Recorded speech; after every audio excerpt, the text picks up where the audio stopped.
Hi, everyone. My name is Laura Beauville, and this is Group Three's presentation for our group project. Our topic was focused on social, emotional, and mental health interventions in schools. So, my section will talk about pretty much how these interventions originated, and then we'll also talk about specifically why they're needed, some examples in St. Louis public schools, and then discussion of the activity that you'll need to complete for this week. So let's go ahead and get started.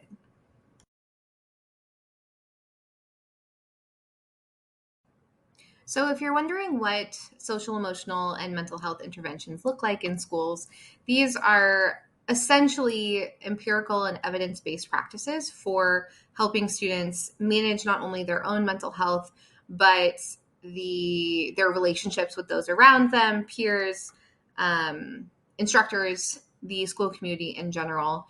These are ways to address the mental health needs of students at all ages, of all levels, in addressing mental health concerns. We've obviously seen some increase in mental health concerns over the last several decades. And so these kind of interventions are meant to address those issues, but also to help students develop an understanding of their own mental health wellness to sort of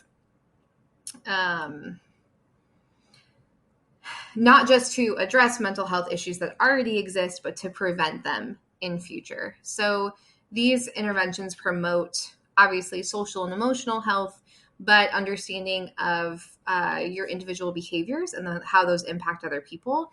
And these are often classroom or school-based interventions that are taught explicitly in the same way that we would teach literacy or math.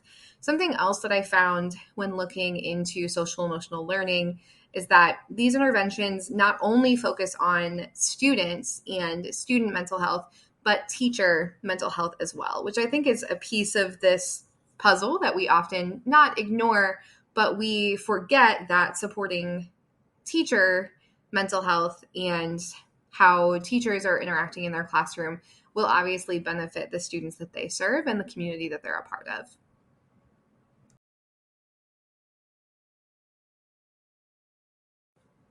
So, if you're wondering about the origins of social emotional learning, these developed in the 1960s, particularly at Yale's Child Study Center, as part of a research project that focused on low income African American elementary school students in New Haven, Connecticut.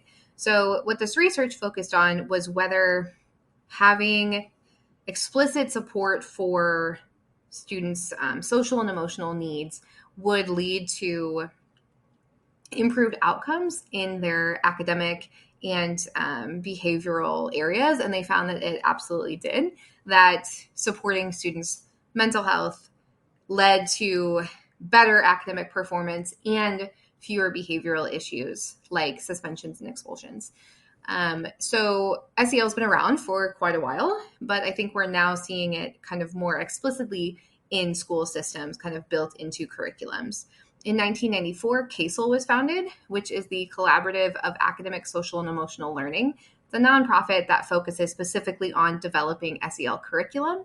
So the examples that I'm going to talk about in a minute about the specifics of SEL are from CASEL's website.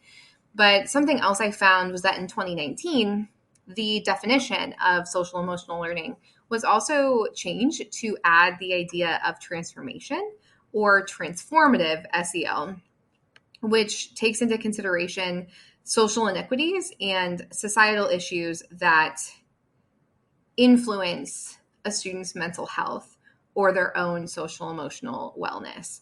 So addressing collaboratively addressing issues like systematic racism can then help students' social emotional wellness, which has definitely become a big focus in the last 5 years.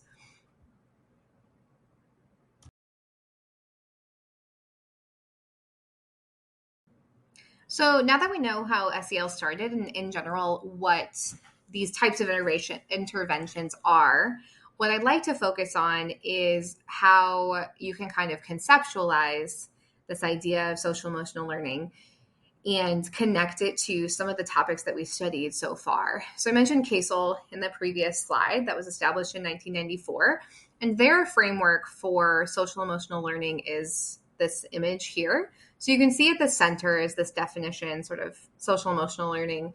Around that are the categories of it. And then around those are essentially the micro environments that social emotional learning happens within and also impacts. So the classroom level, the school level, families and caregivers, and communities. So obviously, I felt like this connected back to Bronfenbrenner's ecological systems theory and this idea that we need collaboration between the school, parents, and community partnerships in order to address a lot of the issues that we see in schools. Interventions should specifically be tailored to developmental levels, which I thought also connected to some of what we've discussed in class previously. So we read an article that talked about how there are milestones that we expect children to be able to meet, but we can't expect them to meet them too quickly. So, for example, social emotional learning for preschoolers might look like practicing turn taking, whereas high schoolers would be expected to start working on a personal value system, which is something you wouldn't expect a preschooler to be able to do. So it's important to kind of think about the age of the students and how their interventions can be formatted to them. You do need educator buy-in. So I noticed in a lot of the literature, often SEL is something made and instructed by the teacher. So it's really important to have that piece. And then we do want to incorporate parents and caregivers in this process and implementation. If it's only happening at the classroom level, but isn't being encouraged and reinforced at home with parents or in the community, then the kind of extent of the impact is lowered.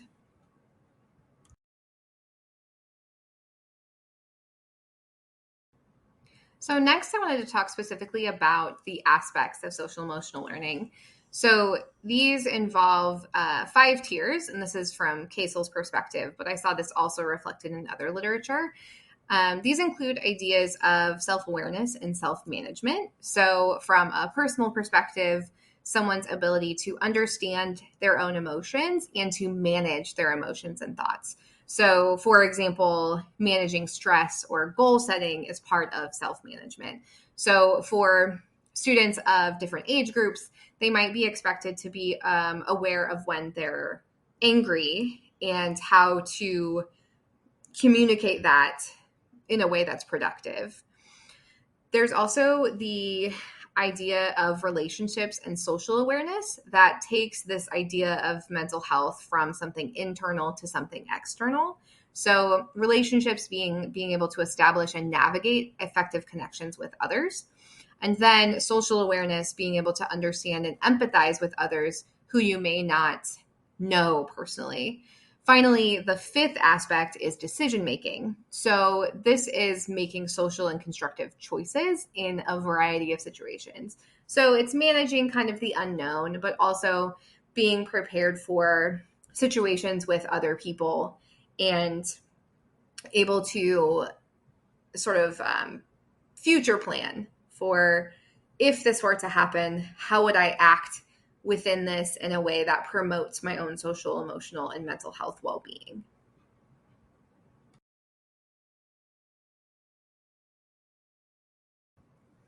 So now that we know what social emotional learning really looks like, something to also think about is the level of interventions and how this is meant to be incorporated not only at the classroom level, but as a kind of whole piece. So there are 3 different tiers of interventions to think about. The first being universal. These are interventions that are often school-wide programs or classroom-based, meant to sort of teach social, emotional, and mental health wellness at a universal level for everyone. Then you've got tier 2, which are targeted early interventions for students who are identified as at risk for concerns. So these can often be at the classroom level as well, or I lost my train of thought. These are often at the classroom level as well. And then you've got tier 3, and these are interventions for students with serious concerns, Often, this might include meeting with a school counselor or a psychologist, but often it might need parental consent or be via an IEP. So, when you think about how you might integrate social, emotional, and mental health interventions at your own school or in your own program, think about what tier that you'd like that to happen at, or if it can happen at all three.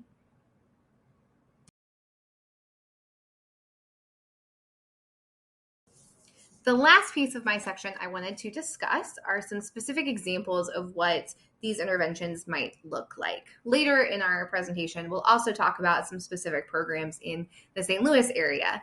But if you're thinking about what these interventions might cover specifically, they could be strategies that promote mindfulness, for example, or enhance connectedness among students, staff, and families, like relationship building programs. They could be something like mental health literacy, which I think I work at the college level, and I think this is something that we definitely focus on, kind of classroom based mental health strategies. I teach writing, so often I talk about how to manage writer's block, how to deal with imposter syndrome, how to deal with like the kind of critic in your head. And so I talk a lot about mental health literacy related to writing. But this can also be programs that focus on building social skills, that talk about cognitive behavioral interventions, maybe even engage students in coping skills, mindfulness, therapy resources. So these are just some examples of specific strategies and approaches that SEL can take.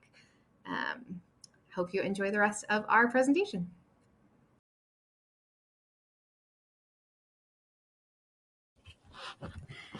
Hello, my name is Elizabeth Boozy Cruz Blackman, and I'm going to talk about kind of the why behind why SEL interventions are needed. So we've covered what they are, and how they can help students, and later on we're going to talk about the overall benefits of SEL interventions. I'm going to talk about why they're needed and who exactly they benefit. So, Renke et al., which is an article that you all will be reading, discusses the declining mental health in children and adolescents. And this has unfortunately become a nationwide, perhaps a global wide issue. 31.5% of children and adolescents experience constant sadness. And so the depression rate has kind of increased immensely, especially with children and adolescents. And this has also increased the suicide rate.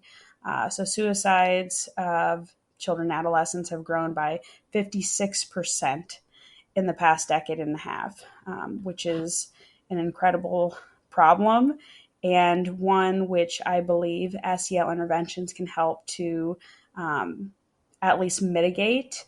Additionally, anxiety is a secondary problem. So, not just depression, but anxiety is kind of a comorbid problem that students seem to suffer from.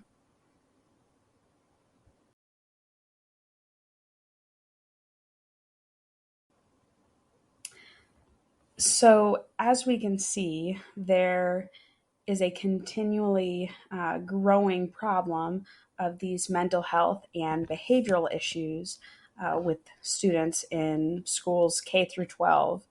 And because of that, we need a system to solve these issues.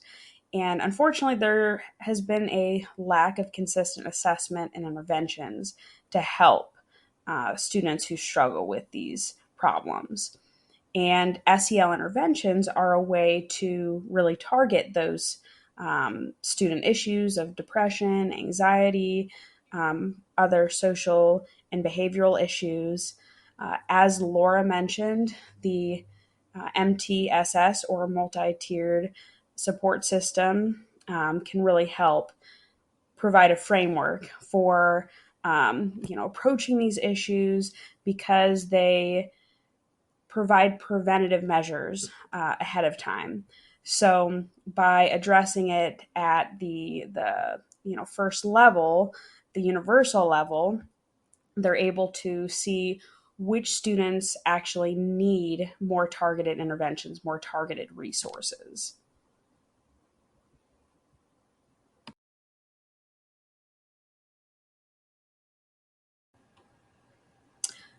So these interventions are a way to provide resources for all students as well as targeted approaches for others.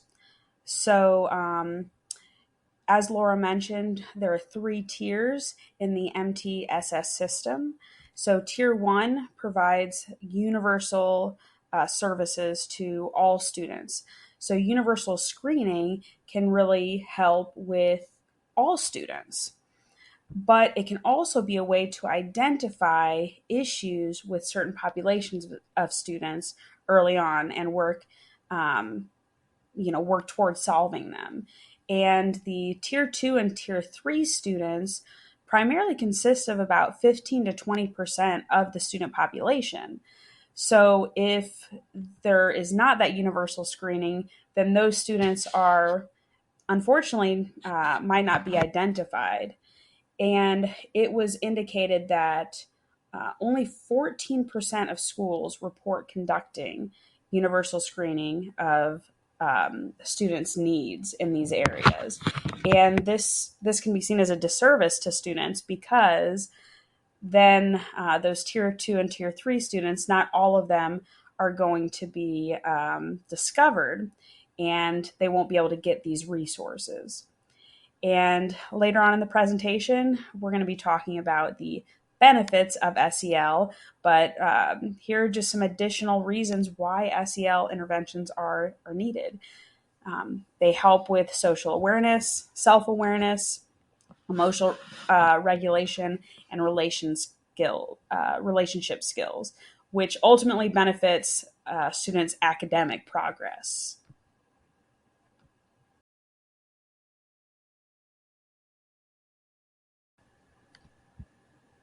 So, who exactly benefits from SEL interventions? Well, all students benefit. And you will see in a few slides a couple examples of SEL programs in our St. Louis schools. And you'll see that a lot of these interventions are universal, they are designed for all students.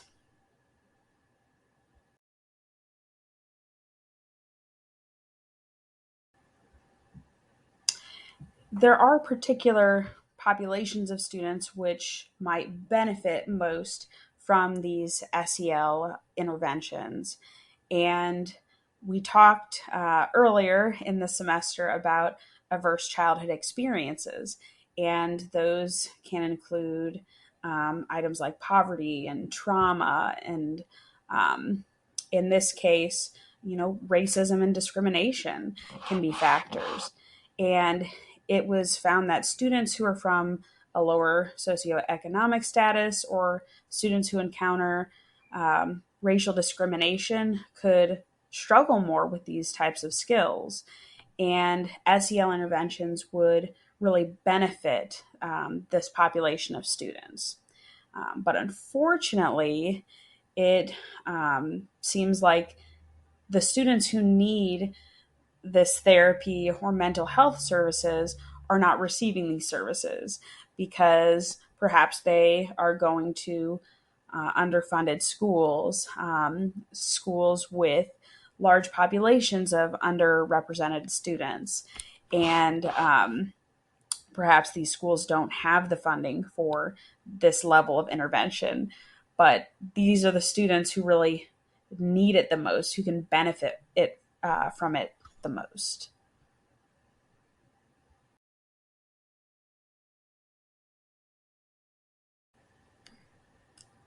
Senior et al. Conducted a study with four different elementary schools, two public, one public charter, and one private. And for this study, they intentionally selected schools with a diverse population base. So 36.88% Hispanic and 58.16% Black. This study showed that implementing this specific program, the Resilience Builder program, had a positive effect on student socio emotional functions. And this specific program targeted skills like self awareness, self management, social awareness, relationship skills, and responsible decision making. So it really focused on targeting those skills. It taught students how to understand their own emotions and how to, react in an appropriate way, how to handle irrational thoughts. So it really targeted students specifically, and it was designed for students specifically between the ages of 8 to 14 years old. And its focus on socio emotional functioning really helped this diverse group of students, the diverse ages of students, and it was intended to help students not just in the school context, but also to translate to the home context and other areas, important areas of the students' lives. So this study kind of showed that SEL interventions can really benefit those specific populations of students, those that are diverse, different age groups, and specifically the ones that are underserved. Because these were with schools that previously didn't have the resources for these types of interventions. And it targeted students who really needed and could benefit from social skill development and mental health development.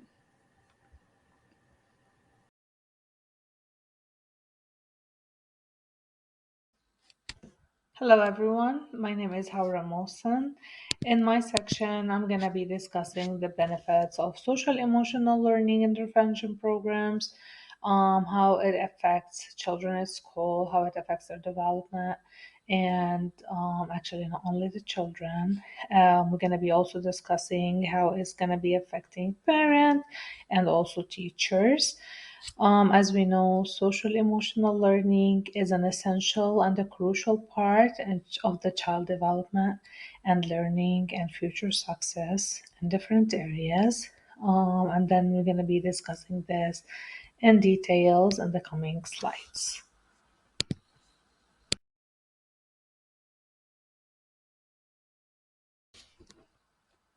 So, as we said before, there's a lot of benefits of social emotional learning and intervention programs that we're going to be discussing. I'm going to display the titles over here. So we have social emotional learning and academic achievement, social emotional learning and career development, SEL and mental health support, SEL and resilience building. SEL contributes to healthy well-being and safe schools. SEL improves confidence in students, and then we're going to be learning about how teachers benefit from SEL and how parents also benefit from SEL.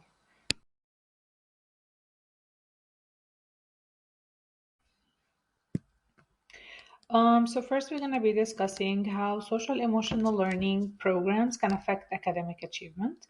Learning is usually influenced by a lot of factors, and there is a lot of research-based psychological principles that affect learning, and one of them is social interactions. So we can say that students' learning and their academic achievement is enhanced through those physical social relationships and social and school climate. And what we can say here is that those social emotional learning intervention programs, they teach those skills and those social interactions. That's why we relate how like social emotional learning intervention programs at school will affect students' academic achievement in a positive way as a result of those skills that have been taught and those social interactions and those positive atmospheres and positive interactions that have been taught to those children at school.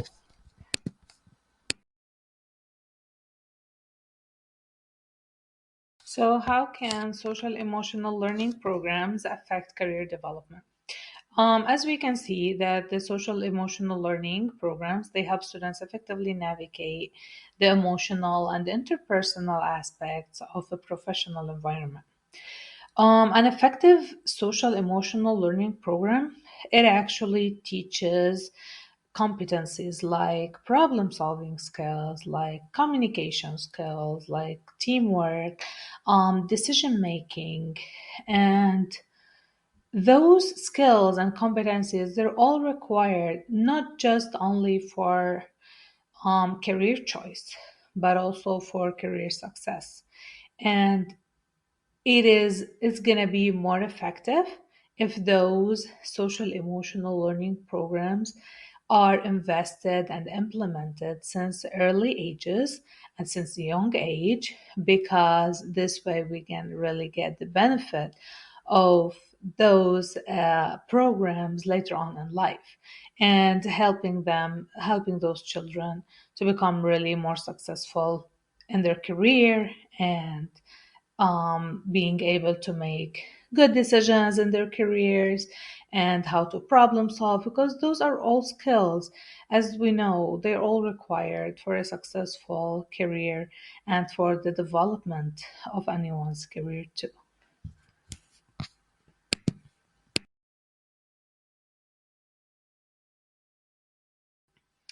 Now we're going to be discussing how social emotional learning affects mental health.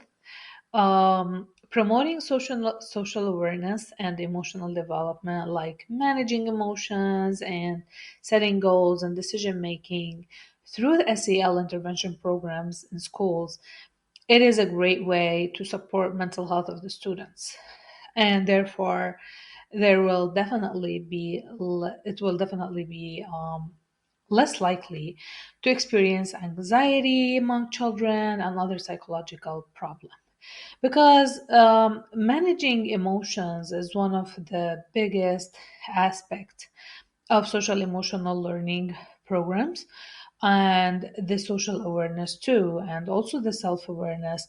So those programs, they help with all those skills: social awareness, emotional development, managing emotions, self-regulation, self-awareness, and all these, if they are being taught to those children, this will actually decrease their anxiety, and therefore this will enhance their mental health, and there would be less issues and less psychological problems among those children.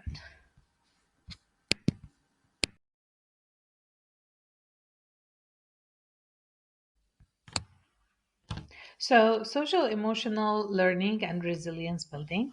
So, what we can say here is that social emotional learning programs do not only affect academic achievement of the children or of the students, but it also promotes the mental and emotional well-being. SEL programs teaches students how to self-regulate. It teaches them how to manage stress through a lot of strategies and techniques. And as a result, this will help students build resilience and to better adapt in the face of adversity and changes. And it will also affect the way they actually face the challenges in lives, and which would be in a positive and in a better way.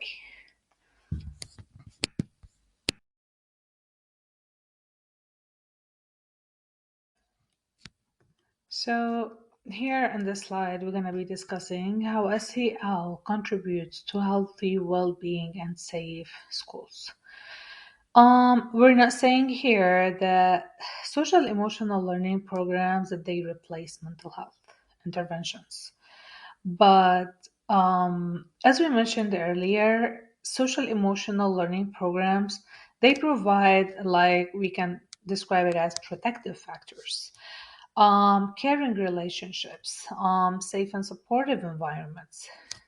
It enhances also the coping skills and self awareness and managing emotions. Those are all skills that we actually mentioned before, and those are all skills that we mentioned how they can actually help with having less anxiety and less psychological disorders and less mental health issues among those children.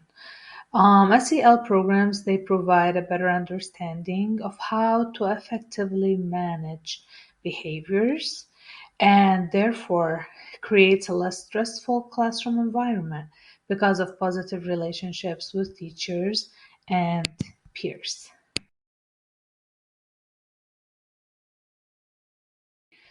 So, students with stronger social and emotional skills, as we see here, they are more likely to reach milestones, including high school graduation, post secondary enrollment, and completion and stable employment. So, we can see how it's actually affecting, it can affect their lives, like at the time being, and how it can affect their lives also in a positive way in the future as well.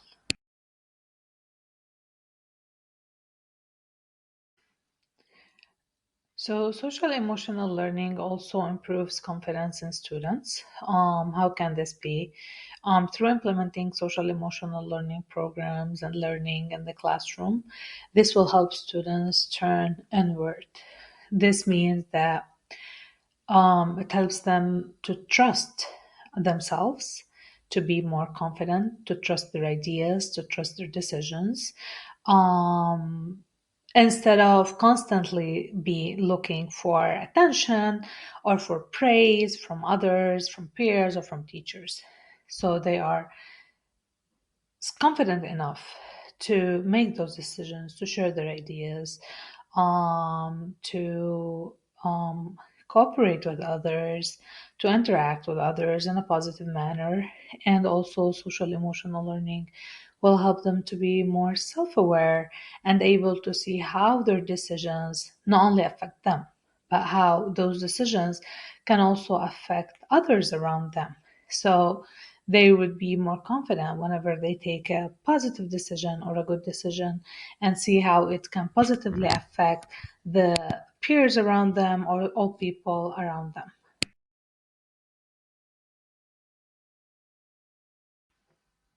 So it's not just children that benefit from social emotional learning programs. Here we're going to be discussing how teachers can actually benefit from social emotional learning, and many studies have shown that social emotional learning they reduce anxiety, as we mentioned in the earlier slides, and also students learning those social emotional skills will improve the relationship skills with teachers and peers and have positive relationship with them, and this will help actually create a student friendly environment. So it's going to be easier on the teacher to create this friendly environment, the student friendly environment, and that fosters participation and creativity and problem solving through this collaboration. um, so this will actually reduce the misbehaviors inside the classroom. It will promote the understanding and the collaboration, and it will also make students more likely to return for future classes as well.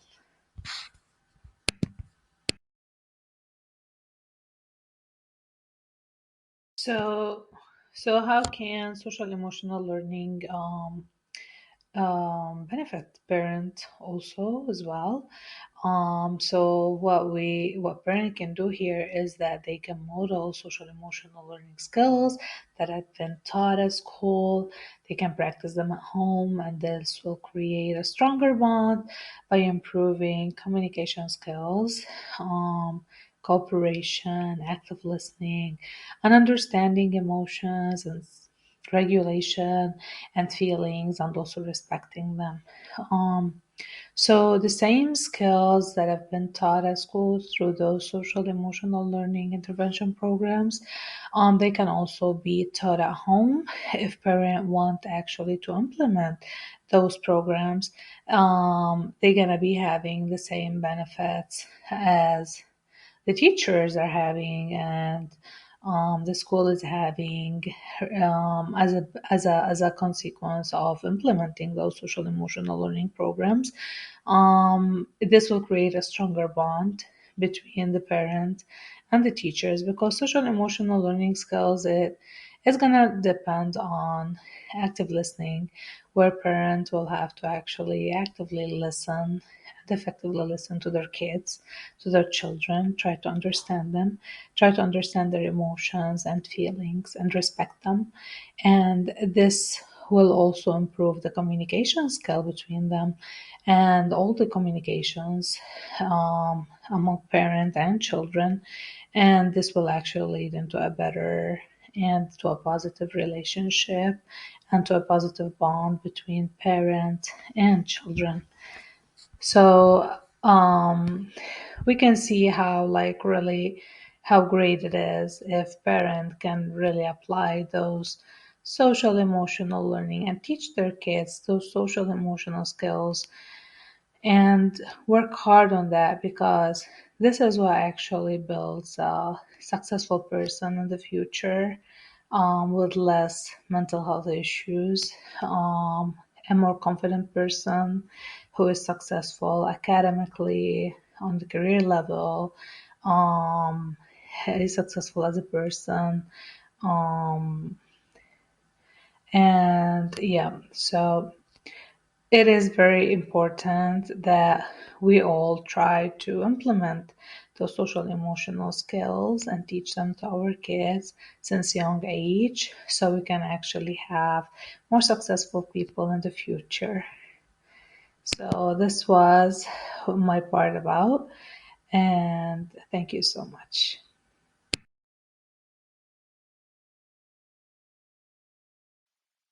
Hello, everyone. My name is Lynette Farmer, and I will be talking about how social emotional programs have benefited a couple schools in the St. Louis area.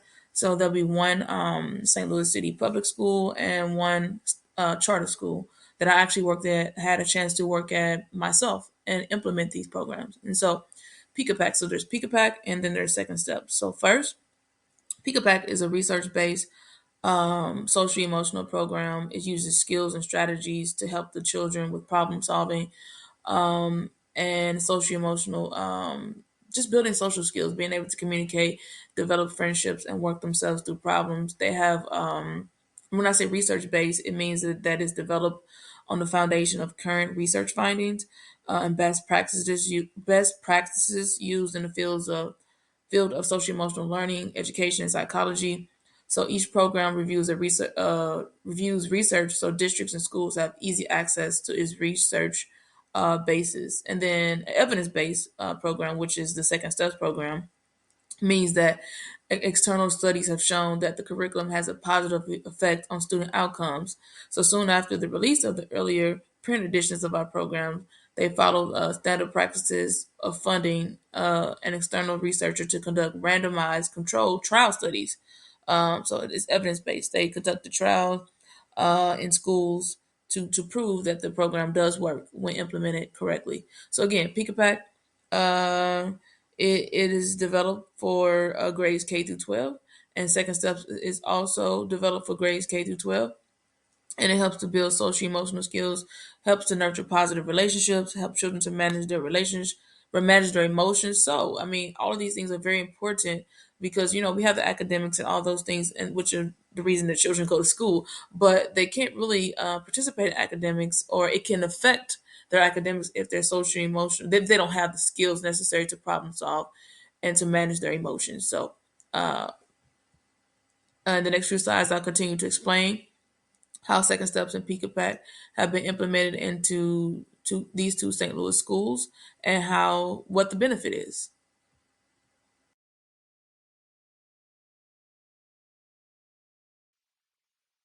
So let's first start talking about Pika Pack. And so I worked at KIP Elementary, and there I got a chance to implement the Pika Pack program. Now the program was still kind of new because this is 2021 when I was working with the program. And as you see, KIP implemented this program in 2020 after COVID. COVID, the children are little, still developing, and they're having to stay in the house and stay away from people, which is not great in helping to build social emotional skills. So the mental health manager KIP decided to look for a program and so she committed to this program called Pika Pack. Now, this program is awesome because it's great. It has all these cute little characters, which are like animals that are talking, and it's cute for the children. They show these stories, these videos where. So I'll give you an example of one lesson. So again, back in COVID was still kind of rampant in 2021. There was a video where one of the little animals was afraid to go to school because COVID, and he was just so worried about being sick and how everyone had masks on and everyone had to stay away from each other. And there were steps in the program, or they talked to him about it, and kind of he got a chance to talk about his fears, and then everyone was in understanding of what he was saying and making him feel better. And it talked them it provided steps to talk him through some of the irrational fears that he was having about getting sick, and really being really scared about that. And so we talked about the children got a chance to listen to this video, and then they got a chance to express their fears as well, and how they feel. And I was empathetic and listening to their concerns, which were valid concerns during that time. And we just talked through the things that we can do. We can only control. We can control. We can wash our hands. We can wear a mask and stay 6 feet apart. But things happen, and it's okay. It's okay to be scared about that because it's a scary thing, but we will be okay. So yeah, I think this program is really great because the children get a chance to see this like cute little video. They get a chance to talk about it. They have these yoga poses, and I took pictures of the children as they were posing and doing all these. They really were like meditating and really trying to be focused and to relieve their stress. And I feel like just mindfulness, just sitting in quiet and being present with their bodies in whatever way they could as a 6 or 7 year old would just calm them down. And after they got a chance to voice their fears, they got a chance to do some breathing exercises and just close their eyes and just center themselves. And I think the program was great. Great. And I think that the children appreciated whatever they were going through. They had these skills, like if they had to practice mindfulness later on, if they had any other situation, they can sit down, meditate, reflect, and breathe and focus inward and calm their bodies. And this will be something they can use throughout life. Very, very valuable skills that they can use going forward.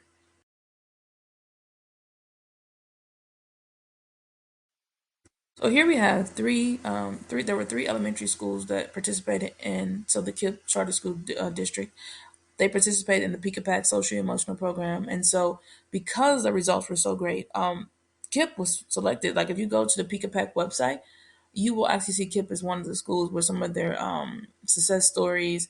It tells like the story history of KIPP and how they went about selecting the program and how well it did. So they picked it up for 3 more years after that. So I'm guessing they did a trial run in 2020, and then three more. They committed to 3 more years after that, and so that's great. They saw the signs that they wanted to see.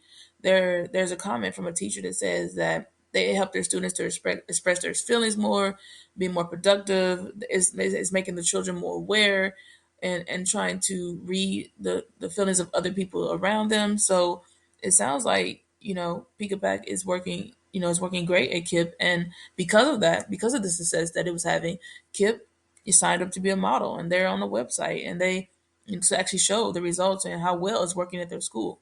So it shows that social emotional research based, using research based programs and evidence based programs. Research shows that social emotional programs being implemented in schools do actually work.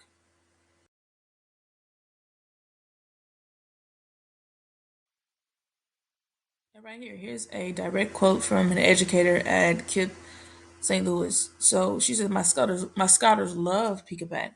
So before they even get started on their mindful minute, students are already, and like I told you, they're doing like their little yoga poses, they're focused. Sometimes they stand with one leg. They look forward to that. And what I've learned in my own experience in teaching social emotional skills to children, they love to talk about their feelings. I know myself, I implement something in the morning where children come up and they pick like emojis and say how they're feeling for the day. And so they love to talk about how they're feeling. And as they talk about it more, they get more comfortable and they build better relationships with their classmates and their peers because they're being vulnerable. And like Brene Brown says, vulnerability is strength. And so The other children are starting to listen to them, and they hug one another, and they try to be there for one another as much as they can. And as like I said, this teacher says they're ready even before she gets started. They're ready to get into position, take their deep breaths. It's taught their kids how to identify their feelings, and she's actually seen it. Like she's seen this work like in action. So social emotional programs, this program, Pika Pack, works.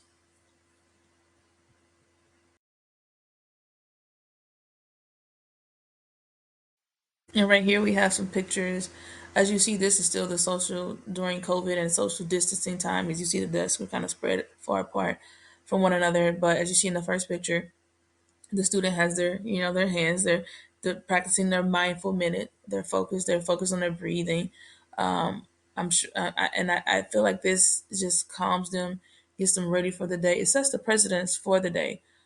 Children are dealing with a whole bunch of things outside of school that are out of our control, out of their control, and to come to a classroom where they feel safe, where they feel seen, where they feel validated, where they feel heard, and they feel the connectedness with their teacher and their peers is great. And as I said before in the previous slide, children love to talk about their emotions. I know sometimes it may make us uncomfortable as adults, but children, they love it and they appreciate it, and they know that you care and that you're listening to them. So again, these are pictures of the Pika Pack program being implemented at KIP.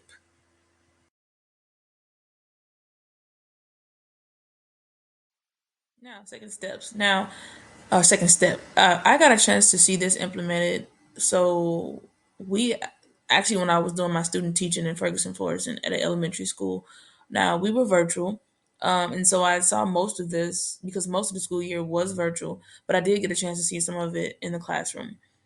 But Second Step has these, books and videos to talk the kids through different problem solving, and like on the in the classroom, playground, at home, and it gives them, it's a curriculum that promotes self regulation. Because sometimes I think, as a child, well, as a child, not sometimes, in general, they're learning how to self-regulate their bodies and use self-control. And so this program is a great program that provides these skills, provides these steps in a cute little funny way that they can understand. It's in student-friendly language. It has great graphics and videos and cartoons and things to grab the student's attention.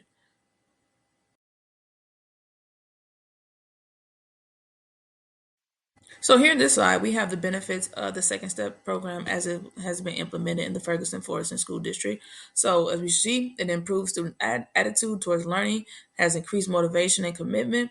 There were behavior changes in participation and study habits, improved grades as well as greater mastery of material, and reduced behavior problems. So on the next slide, I will break down the MTS as well. There'll be a like a pyramid describing how the MTSS system works in Ferguson Florissant. Tier one, everyone getting the same type of level of instruction. Tier two, a little bit more intervention. Then tier three is the most intense. Students who need more interventions regarding their behavior challenges. But yeah, as we see here, they shown on the website that actually implementing the Second Step program has improved student behavior. Like if you get in trouble a lot in classroom, as you know, as a teacher, that sometimes that child has to be pulled out sometimes of the day, or may not get all the instruction, so it can affect their grades or whatnot. So I want to play this video real quick because there's a STEP video that goes with this program, and it's very cute. It's catchy, and I feel like adding songs to things when you're teaching children things, it helps it stick. It stuck with me, and I was an adult. It's a cute little song, little thing they can get up and move and get to dancing on. And STEP. So S, say the problem. T, think of the best solution. Uh, E, explore consequences, and P, pick the best solution. So I'm going to play just a little bit of it, just so you can hear how fun it is, how cute it is, and how you think how you it will show you how it'll be something fun and engaging for children. All right, so here you go, just a little bit. Hopefully you can hear it.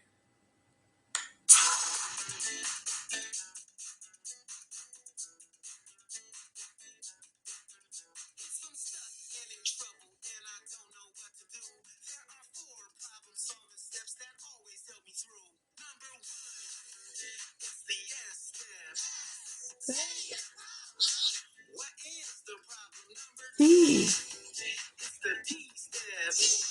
think of solutions. And the E, E, It's 4 consequences. B. Pick the best solution. Yeah, so catchy song, get your groove on, and it's teaching them problem solving skills that they can use now, in the classroom, at home, playground, anywhere throughout life.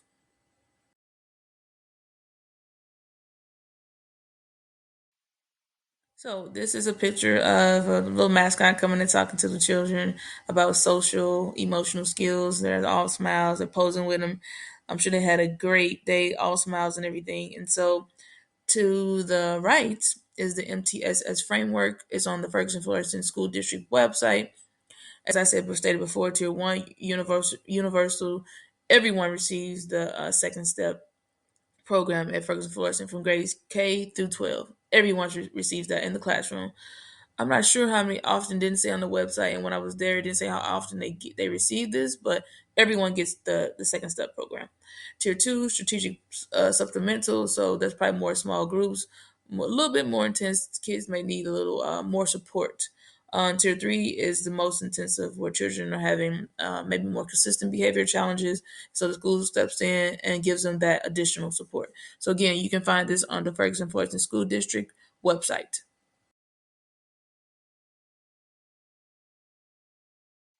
So I've talked to you about 2 districts in the St. Louis area. KIPP St. Louis, which is a charter school, public charter school in St. Louis City, and then also the Ferguson Florissant School District, which is a public school in St. Louis County in the Ferguson Florissant area, North County. And so I talked about the benefits of how implementing those programs has improved children being able to see the feelings of other people around them, how they're able to self-regulate, use self-control, work through the steps of problem solving, and how it's improved their attitude towards learning.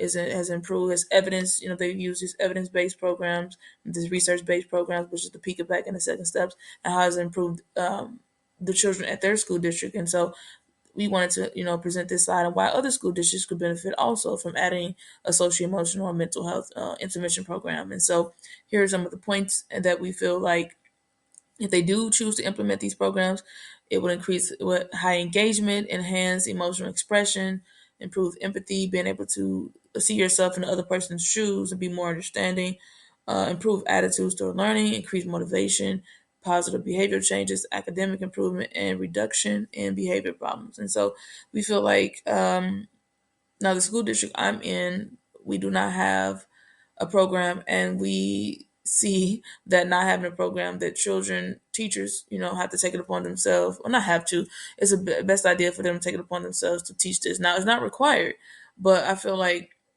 we have a lot of behavior problems because we do not have a social we can't, I feel like it's not in the educator's best interest to assume that they're learning these skills at home. As we're in the classroom every day, we're in the trenches, quote unquote, and we see that children just don't simply know how to state what's going on with them. They don't know how to. They come to the teachers for everything, and they won't think the teachers should solve it. But what I do, I push back on them, and I ask them questions to talk themselves through it, because I don't want them to totally have to rely on me, because I won't be around everywhere they go, and their parents won't be around everywhere they go. So it's beneficial for us as educators in the education system to implement these programs, because we can't assume just that they're just not born knowing how to do these things. And so if we want to see better improvement in behavior so that we can teach, like we say as educators, we just want to teach. And to before we can teach, we have to hit these kids and where we show them that we care, that we show them that we're there for them, to we care about their best interest, we care about how they're doing mentally first before we try to focus on academics, because academics won't matter if we don't show that we care about their heart and their care about them as a whole person. As educators, we should be concerned about educating the whole child. So these points right here show you why it's beneficial, and why every school district could benefit from implementing these programs.